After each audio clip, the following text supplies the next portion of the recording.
So this excerpt from the novel is written by one of the central characters.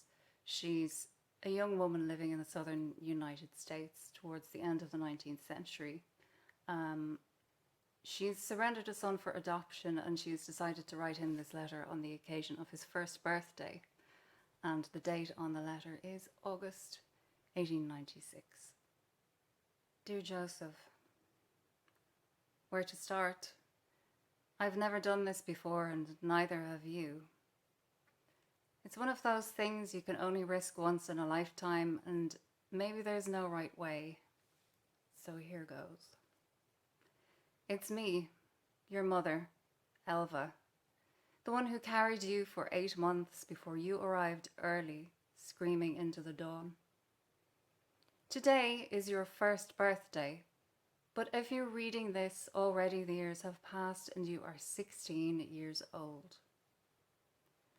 My friend Lucy Fry is taking down my words, being better on her Remington typewriter than I will ever be with pen and ink. She'll keep my letters in store for you, Joseph, because I might get too nervous to send them when you're grown. That would be like me. You have no doubt become a fine young man of great learning, a Virginian, wearing the fashions of the 20th century. And strange to say that if you open this letter in 1911, I will be almost as old as your grandma. Right now, I'm 84, and when I last saw you, you were smaller than I thought a human being could be. Moments into your life, gumming the air like all creatures do when they're fresh from the darkness. Do you still have the name I gave you when you were born?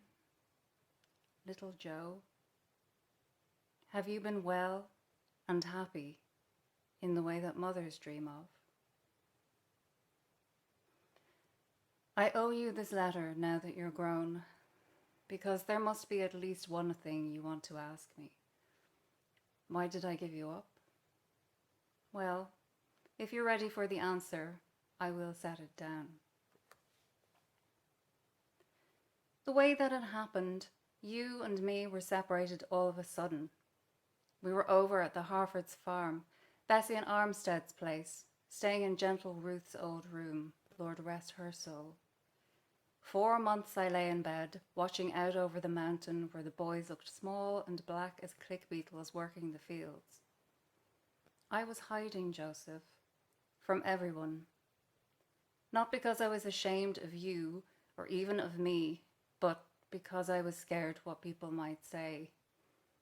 Ma and Bessie fussed, changing the linens every day, scrubbing the walls and floors with lye soap until you arrived early one morning, a new person so exactly yourself, and how you shrieked, making me shout to the Lord with cries of joy.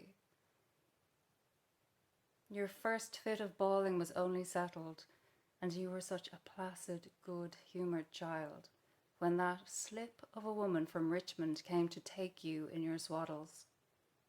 Whip-thin, she breezed through the door, just as Bessie was covering me with a clean sheet. I remember how she smelled.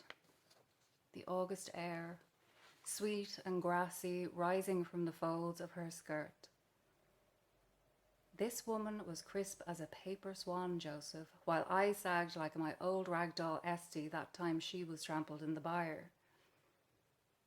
Anne Power, the Irish midwife, was there too, gathering her clattering wares into her hold, all its brass jaws creaking.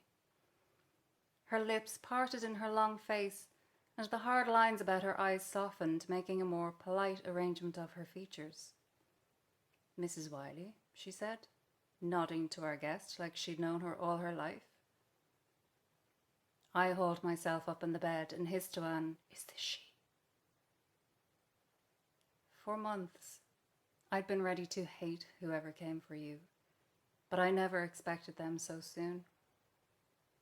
Anne stood back from the crib, and your new mother made for you with eager but halting steps. And I don't mind telling you, I was shocked to see this Mrs. Wiley's foot drag. And when she bent low to see you, I feared she'd fall into the crib. But then she swept you into the crook of her one strong arm, and beguiled by your little face, she didn't see me ogling everything from her scarlet cheeks to her right arm dangling skinny and weak, to her boot which was turned outward on the same side, the strap of her leg brace showing around the ankle. And Joseph, the strange thing was, she fitted my ideal of motherhood exactly. I've never seen a woman so able to love at first sight, drinking you in like a cool glass of water on the hottest day. Her sparse brows lifted, like some burden had been relieved. And I know the size of it because I felt it visiting upon me instead, my arms tingling and burning with the weight of your absence. Even now, the air is heavy as iron in the space where you are not.